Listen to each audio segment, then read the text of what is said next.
Have you ever opened an old conversation and started reading messages from months ago, or even years? Messages you've already seen before, messages you already remember. And somehow, you keep scrolling, line after line, word after word. Not because you forgot them, but because something inside you pulls you back. There's a strange feeling in those moments, something quiet, almost invisible, but very real. It's not just curiosity, it's not just nostalgia, and it's definitely not random. Because if it were, you wouldn't keep going back. Again, and again, and again. Most people think this behavior is harmless, just a small habit, something you do when you're bored, or when you have nothing better to do. But that's not what's really happening. Your brain isn't just remembering, it's trying to process something that was never fully resolved. Every time you reopen an old conversation, your mind is doing something very specific. It's reopening a loop, an emotional loop, a moment in time that, for some reason, never truly closed. And your brain doesn't like open loops. It doesn't like unfinished things, unanswered questions, unclear endings. So it does what it always does. It goes back, trying to find meaning, trying to understand, trying to complete something that feels incomplete. And the strange part is, most of the time, you don't even realize this is happening. You just scroll, without thinking, without questioning, as if you're being guided. Because in a way, you are. Your brain remembers more than you think, not just events, but emotions, the way something felt, the tone of a message, the pause between replies, the words that weren't said. All of that gets stored. And when something feels unresolved, your brain marks it, like a bookmark you never placed. But somehow, it's still there, waiting. So when you go back to those messages, you're not just reading them. You're revisiting a feeling, a moment that still carries weight. Maybe it was something small, a conversation that ended abruptly, a reply that never came, a message that felt different. Or maybe it was something bigger, a relationship, a connection, a moment that mattered more than you expected. Whatever it was, your brain didn't file it as done, it left it open. And open things have a way of pulling you back. Because your mind wants closure, it wants clarity, it wants to understand what happened and why. But here's where it gets more interesting. When you read old messages, you're not just remembering what happened, you're rewriting it. Every time you scroll through that conversation, your brain starts to simulate alternatives. Different replies, different timing, different outcomes.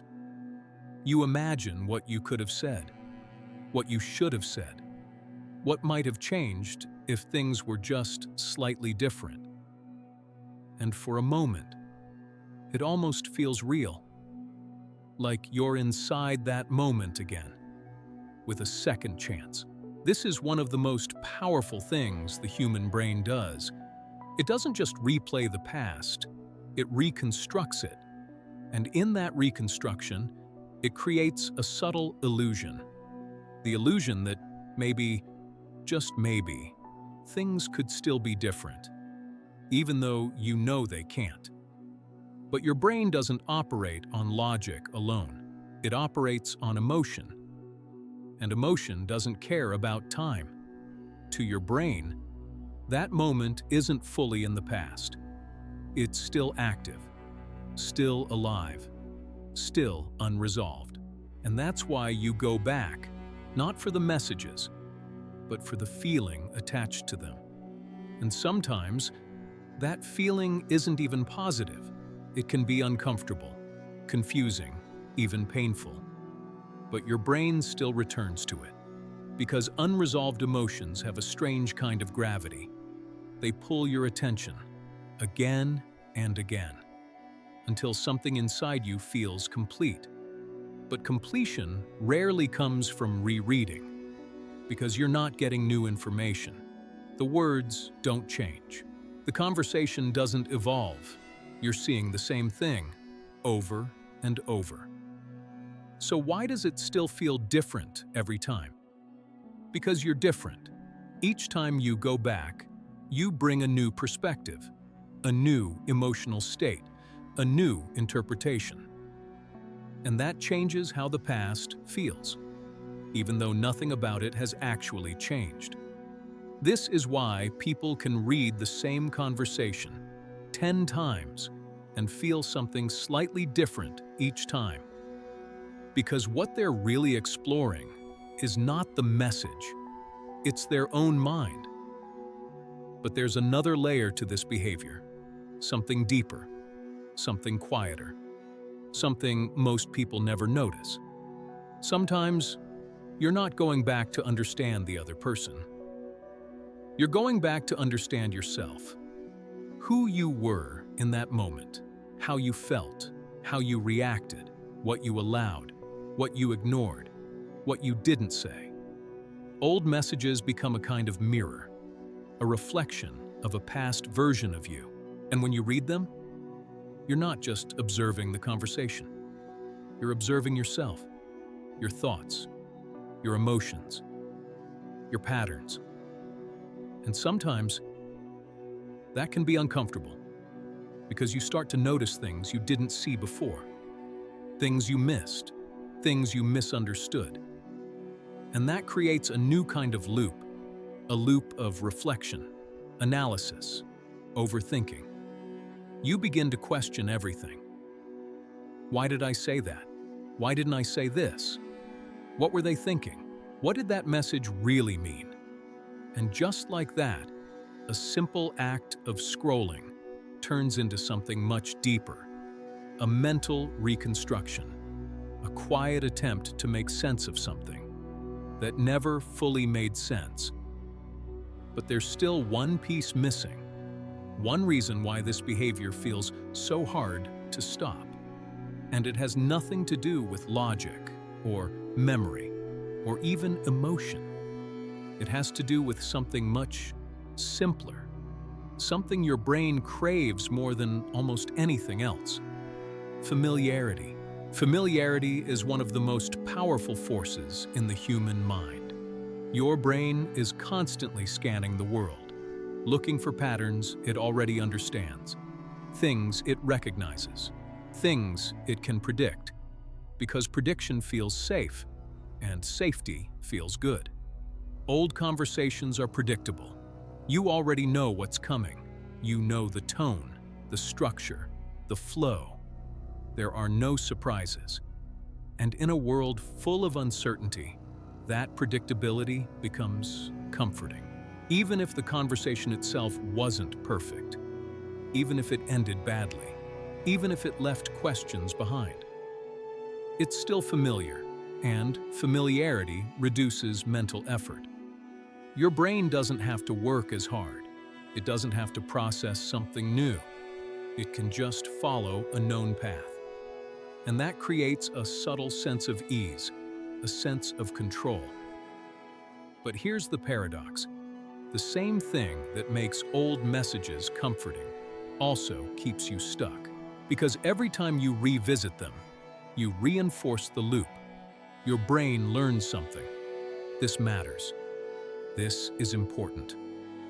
And anything your brain labels as important gets more attention, more repetition, more mental space. That's how loops are formed, not by intensity, but by repetition. The more you go back, the stronger the connection becomes. And over time, it becomes automatic. You don't even decide to open the conversation. You just do it, almost without thinking, almost like a reflex, because your brain has linked that behavior to something meaningful. Even if that meaning is unclear, even if it's incomplete, But there's something even deeper happening here. Something that goes beyond memory, beyond emotion, beyond familiarity. Sometimes, reading old messages has nothing to do with the other person at all. Sometimes, it has everything to do with identity. The person you were back then, the way you thought, the way you felt, the way you connected. Those messages hold a version of you that no longer exists. And when you read them, you reconnect with that version. For a moment, you step back into that mindset, that emotional state, that perspective. And that can be powerful, because identity is not fixed. It changes over time. But parts of it remain attached to certain moments, certain people, certain conversations. And when those things disappear, your brain doesn't just lose the external connection. It loses a piece of internal identity. So it tries to reconnect, not with the person, but with the feeling of who you were. That's why letting go of old messages can feel harder than it should. Because it doesn't feel like you're deleting words. It feels like you're letting go of something deeper, something personal, something internal. But here's the truth most people never realize. You're not going back for the past. You're going back for a feeling that your brain associated with that moment. Maybe it was connection. Maybe it was excitement. Maybe it was validation. Maybe it was uncertainty, or even longing. Whatever it was, your brain remembers it, and it wants it again. So it returns to the closest thing it has. The memory, the messages, the fragments of that experience. But here's the problem. You can't recreate a feeling by revisiting its trace. You can only remember it. And memory is not the same as experience. So no matter how many times you scroll, no matter how deeply you analyze, something will always feel slightly out of reach, because what you're looking for no longer exists in the present. And that creates a subtle tension, a quiet dissatisfaction. You keep going back, but you never fully arrive. And that's what keeps the loop alive, because your brain thinks, maybe one more time. Maybe I'll understand it now. Maybe I'll feel something different. But the outcome rarely changes. Only the interpretation does. And eventually, this behavior becomes something else. Not just reflection, not just curiosity, but attachment.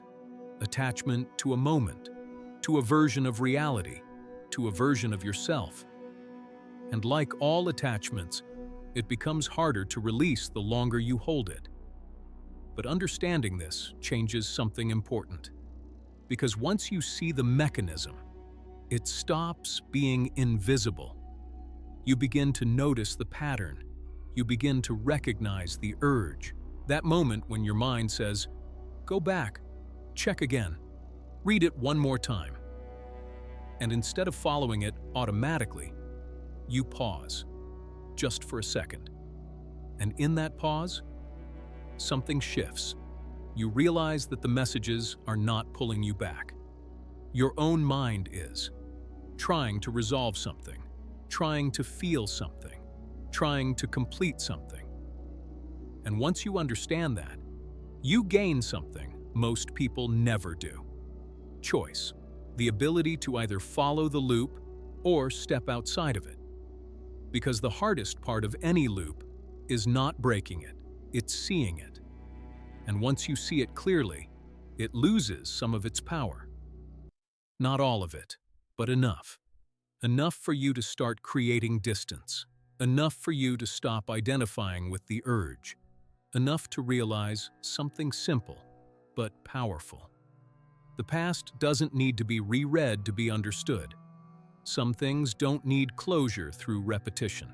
Some things don't need to be solved. They just need to be accepted.